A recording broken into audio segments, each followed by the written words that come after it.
இது திராவிட RSS model அரசு என்று நான் சொல்லுகிறேன். ஏனென்றால் இந்த கொலை செய்த தங்கை மாணவியினுடைய பைமூட்டை இதுவரை காட்டியிருக்கிறார்களா? கழுத்திலே அணிந்திருந்த காதணியை ஒப்படைத்திருக்கிறார்களா? திட்டமிட்டு காவல்துறை திருட்டு வேலைகளை செய்திருக்கிறது. வணக்கம் மக்களே, இன்னைக்கு நம்ம சிறப்பு விருந்தினர் யாருன்னு பார்த்தீங்கன்னா நம்ம போராளி முகிலன் இருக்காரு. அண்ணா வணக்கம்ண்ணே. வணக்கம். எப்படி இருக்கீங்க? நலமா இருக்கேன். நேற்று ஸ்ரீமதி அது மறுபரிசீலனை செய்கிறதுக்காக வந்து டிஜிபி ஆஃபீஸில் வந்து போராட்டம் பண்ணாங்க. அதில் நீங்களும் வந்து கலந்து கொண்டீங்க. இப்போ அந்த போராட்டத்துக்கான இது என்ன இருக்குது? இப்போது அதுக்கான தீர்வு கிடைக்கும் நீங்கள் எதிர்பார்க்குறீங்களா? காலமெல்லாம் புலிக்குகையில் நீந்தங்கினாய், கண்மூடி இன்று நீ படமாய் தொங்கினாய். பூமாலை உன்படத்தில் போட்டார் பார்த்தோம், போட்டவரே நஞ்சுமாலை ஏற்றார் பார்த்தோம். நீ மடியவில்லையடா, உன்கதை முடியவில்லையடா என்கிற காசி ஆனந்தனின் வரிகளை அதை நினைவுபடுத்தி பார்க்கிற போது இந்த வரிகள் சரியாக இருக்கும் என்று கருதிதான் எனது உரையை நான் துவங்க இருக்கிறேன். மாவீரர்களை பற்றி நாம் பேசிக்கொண்டிருக்கிற மாதத்தில் ஒரு தமிழ் தாயின் தவக்குழந்தை ஸ்ரீமதியினுடைய மரணத்திற்கு நீதி கேட்டு நின்று பேசுகிற வாய்ப்பை உலகமெல்லாம் பரவியிருக்கிற தமிழ் உறவுகளுக்கு தினமடல் சார்பாக தினமும் ஒரு செய்தியை வழங்க நான் காத்திருக்கிறேன்.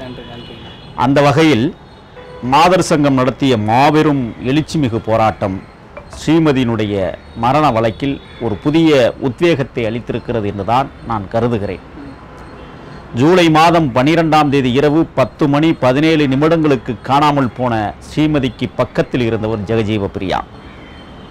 ஏன் இதுவரை ஜெகஜீவ பிரியாவை கைது செய்யப்படவில்லை? உச்சநீதிமன்றமே ஒரு வழிகாட்டுதல் வழங்கியிருக்கிறது. சிக்கிம் மாநிலத்தில் ஒருவருடைய கொலை வழக்கிற்காக உச்சநீதிமன்றம் தீர்ப்பு சொல்லுகிற போது என்ன சொல்கிறது என்றால், அருகாமையில் யார் ஒருவர் பாதிக்கப்பட்டிருக்கிறாரோ அல்லது இறந்திருக்கிறாரோ, அவர் எந்த அடிப்படையில் பாதிக்கப்பட்டிருந்தாலும் இறந்திருந்தாலும் அவர் பக்கத்தில் இருந்தவர்தான் குற்றவாளியாக கருதப்படுவார் என்று உச்சநீதிமன்றம் 2002 ஒரு வழக்கிலே தீர்ப்பு வழங்கியிருக்கிறது. அந்த அடிப்படையில் பார்த்தோமே ஆனால் இன்னைக்கு ஸ்ரீமதியினுடைய மரணத்திற்கு பக்கத்தில் அருகாமையில் இருந்தவர் அந்த அனுமதி பெறாத அந்த கல்வி நிறுவனத்திற்குள் எந்த விதமான உரிமமும் பெறாத விடுதி காப்பாளராக பணி செய்த சிவஜீவ பிரியாவும் கிருத்திகாவும் தான் அதற்கு முழு பொறுப்பு ஏற்க வேண்டும். ஆனால் கிருத்திகாவை மட்டும் முதல் குற்றவாளியாக்கிவிட்டு சிவஜீவ பிரியாவை ஏன் இதுவரை கைது செய்ய மறுக்கிறார்கள் என்பதுதான் பதிந்திருக்கிற பல்வேறு தடயங்களை அளிப்பதற்கு இவர்கள் முன்னெடுத்து செல்கிற ஒரு வாய்ப்பை இந்த காவல்துறையும் இந்த அரசு இயந்திரமும் செயல்பட்டு கொண்டிருக்கிறது என்பதை நான் தொடர்ந்து குற்றச்சாட்டுகளாக சொல்லி வருகிறேன். அந்த அடிப்படையில் பார்த்தோமே ஆனால் ஜூலை மாதம் 13ஆம் தேதி காலை 5:21 அந்த குழந்தையை பார்த்ததாக சொன்னார்கள். அந்த பள்ளியிலே கேட்டு காவலாளியாக வேலை செய்த மண்ணாங்கட்டி இன்றைக்கு வரை எங்கே இருக்கிறார் என்பது மர்மமாக இருக்கிறது. ஒருவேளை அவரை கொலை செய்திருக்கிறார்களோ என்கிற கோணத்திலும் விசாரிக்கப்பட வேண்டும். ஆனால் இதுவரை அதை விசாரித்தார்களா என்றால் இல்லை. ஆக இவர்கள் முதல் நாளே அந்த மாணவி இறந்து கிடக்கிறாள் என்று அவர்களுடைய பார்வையில் வைத்துக் கொள்வோமே ஆனால் முதலாக இவர்கள் தகவல் கொடுப்பது யாருக்கு? சம்பந்தப்பட்ட காவல் நிலையத்திற்கு, அந்த பகுதியிலே அமைந்திருக்கிற சின்னச்சேலம் காவல் நிலையத்திற்கு இவர்கள் தகவல் தெரிவித்திருக்க வேண்டும். தெரிவிக்கவில்லை. அதற்கு பிறகு பார்த்தோமே ஆனால் மருத்துவமனைக்கு ஒரு அழைப்பு கொடுத்திருக்க வேண்டும். 108 அந்த விரைவு வாகனத்திலே அந்த இறந்து கிடந்தாலோ அல்லது ஏதோ ஒரு வகையில் உயிரோடு இருந்தாலோ அந்த பெண்ணை அவசர சிகிச்சைக்காவது அழைத்து செல்வதற்கு அந்த 108 பயன்படுத்தி இருக்கிறதுக்கு ஒரு கால அவகாசத்தை இவர்கள் எடுத்திருக்க வேண்டும். அதுவும் செய்யப்படவில்லை. அதே போல அன்னைக்கு மதியம் பார்த்தோமே ஆனால் காலையில் அந்த மார்ச்சுவரில் போய் அந்த பெற்ற தாய் வந்து மருத்துவமனையில் கள்ளக்குறிச்சி மருத்துவமனையில் பார்க்கிற போது பக்கத்தில் நின்ற கிருத்தியா கூட ஒரு வார்த்தை கூட பேசியதில்லை. ஆக ஒரு பாதிக்கப்பட்ட அல்லது அந்த பெற்றெடுத்த தாயிடம் கூட போய் ஒரு அனுதாபத்திற்காக கூட யாரும் பேசவில்லை என்பது தாயோட குற்றச்சாட்டாக இன்றைக்கு வரை இருந்து கொண்டிருக்கிறது. ஆக இவர்கள் ஆரம்ப நிலையிலேயே இந்த மரணத்தை மறைப்பதற்கான அனைத்து சாத்தியக்கூறுகளையும் உருவாக்கிவிட்டார்கள். அதனுடைய அடிப்படையில் தான் பார்த்தோமேயானால் அதற்கு பிறகு 3 நாட்களாக அங்கே அறவழிப்போர் அந்த முக்கியமான சாலையில் சேலம் விருத்தாசலம் சாலையில் நின்று அவர்கள் மிகப்பெரிய மறியல் போரை நடத்துகிறார்கள். உற்றார் உறவினர்கள் வந்து கதறுகிறார்கள். 3 நாட்களாக இந்த பள்ளி நிர்வாகமோ அரசு இயந்திரத்தின் சார்பில் இயங்கக்கூடிய காவல்துறையினுடைய தலைமை பொறுப்பிலே இருக்கக்கூடியவர்கள் கூட இதை வந்து மூடி மறைப்பதற்கான அனைத்து வேலைகளையும் செய்ததுதான் வரலாற்று பிழை என்றே நான் கருதுகிறேன். காரணம், 2004ஆம் ஆண்டு பிரகாசி என்கிற ஒரு மாணவன் பள்ளியிலிருந்து ஒரு 2 கல் தொலைவில் ஒரு கிணற்றில் அடித்துக் கொல்லப்பட்டிருக்கிற வழக்கை காவல் நிலையத்தோடையே முடித்து விட்டார்கள். அது நீதிமன்றத்திற்கே செல்லவில்லை என்கிற குற்றச்சாட்டு இன்று வரை இருக்கிறது. அதற்கு பிறகு அதே 2006 ராஜா என்கிற ஒரு மாணவன் படுகொலை செய்யப்பட்டிருக்கிறான். அந்த வழக்கிலே 302 செக்ஷன் படி இதே ரவிக்குமார் கைது செய்யப்பட்டிருக்கிறார். ஒரு நாள் சிறையில் இருந்துட்டு வந்திருக்கிறார். ஆக 302 செக்ஷனை போட்டு ஒரு கொலை வழக்கை பதிவு செய்த இந்த சின்னச்சேலம் காவல் நிலையம் 2004 தொடர்ச்சியாக குற்றம் செய்து கொண்டிருக்கிறது என்பதை நான் பகிரங்கமாக குற்றம் சொல்லுகிறோம். ஆனால் நாங்கள் இப்பொழுது சொல்லுவதெல்லாம் அந்த காவல் நிலையத்தில் 2004 பணி செய்த அனைத்து காவலர்களையும் விசாரிக்கப்பட வேண்டும். எவ்வளவு கையூட்டு வாங்கினார்கள், எதற்காக கையூட்டு வாங்கினீர்கள், உங்களுக்கு சம்பளம் இல்லையா, சம்பளம் இந்த அரசாங்கம் கொடுக்கவில்லையா, எங்களுடைய வரிப்பணத்தில் நீங்கள் வாழவில்லையா என்கிற கேள்வி எங்களுக்குள் எழுகிறது. ஆகையால் ஒருவேளை நீங்கள் அந்த பணியிலிருந்து நீங்கள் மாறுபட்ட பணியாக நீங்கள் செய்திருந்தீங்களா, ஆனால் நிச்சயமாக மக்களுடைய வரிப்பணத்தில் நீங்கள் வாழ்ந்தது பெரும் குற்றம். உடனடியாக அவர்களை எல்லாம் விசாரிக்கப்பட வேண்டும் என்று நாங்கள் தொடர்ந்து வலியுறுத்துகிறோம். இப்பவும் சொல்கிறோம், 2004 அந்த காவல் நிலையத்தில் இருக்கிற அனைத்து பேரையும் விசாரிக்கப்பட வேண்டும். அது மட்டுமல்ல, கல்வித்துறை அந்த அதிகாரிகள் 2004 இதுவரை பணியாற்றிய கல்வித்துறை அதிகாரிகளையும் விசாரணை வலயத்திற்குள் கொண்டு வரப்பட வேண்டும். ஏனென்றால் பார்த்தோமேயானால் அந்த பள்ளி 2004 எந்த விதமான அனுமதியும் பெறவில்லை. ஆக கிட்டத்தட்ட ஒரு 2004 என்றால் 18 ஆண்டு காலமாக ஒரு பள்ளியில் ஒரு விடுதி தவறுதலாக நடக்கிறது என்றால் இந்த கல்வித்துறை அதிகாரிகளுக்கு அது கவனத்தில் வரவில்லையா, ஏன் கவனிக்க மறுத்தார்கள், இல்லை காசு வாங்கி கொண்டு அதை மறைத்தார்களா என்கிற குற்றச்சாட்டு இருக்கிறது. ஆகையால் 2004 இன்று வரை இருந்த அனைத்து கல்வி அதிகாரிகளையும் விசாரணைக்கு உட்படுத்தப்பட வேண்டும். அது மட்டுமல்ல, வருவாய்த்துறை ஒரு மாணவிக்கு 1 லட்சம் ரூபாய் ஒரு ஆண்டிற்கு அவர்கள் வசூல் செய்திருக்கிறார்கள். 3000-4000 குழந்தைகள் படித்த அந்த பள்ளிக்கூடம் ஒரு ஆண்டுக்கு 3 - 4 கோடி வருமானம் வந்திருக்கிறது. ஆசிரியர்களுக்கு அங்கே அதிகபட்ச சம்பளம் 8000 - 12000 என்று சொல்லப்படுகிறது. பார்த்தோமேனால் இவர்கள் கோடி கோடியாக கொள்ளையடித்திருக்கிறார்கள். வருவாய்த்துறை கைகட்டி நின்றதா, அவர்கள் வசூல் செய்த பணத்தில் உங்களுக்கும் பங்கு சேர்ந்ததா என்கிற கேள்வி எழுகிறது. ஆகையால் 2004 வருவாய்த்துறையும் காவல்துறையும் கல்வித்துறையும் முறையாக விசாரிக்கப்பட வேண்டும் என்று பகிரங்கமாக குற்றம் சொல்லுகிறேன். ஏன் இதை இதுவரை விசாரிக்க மறுக்கிறார்கள்? அதோடு மட்டுமல்ல, மற்றபடி பார்த்தோமேனால் அன்றைக்கு அந்த 3 நாட்களாக அறவழிப்போர் நடத்திய பொதுமக்கள் 17ஆம் தேதி காலை தாய் என்ன அறிவித்தார்கள், ஸ்ரீமதியினுடைய தாய் இன்றைக்கு காலை 10 மணிக்கு அறப்போர் பள்ளியினுடைய வளாகத்தின் வெளியே நடக்கும் என்று அறிவித்தார்கள். ஆனால் காலை 7 மணிக்கெல்லாம் இங்கே கலவரம் தொடங்கியது யார், நடத்தியவர்கள் யார், எதனால் நடத்தினார்கள்? இந்த 3 நாட்களாக திட்டமிட்டு இந்த வன்முறையை நடத்தியவர்கள் இப்பொழுது நான் பகிரங்கமாக சொல்கிறேன், பள்ளி நிர்வாகம்தான். தடயங்களை மறைப்பதற்காக ஒவ்வொரு அறையிலும் 3-4 பெட்ரோல் குண்டுகளை அடித்து சிதைத்திருக்கிறார்கள்.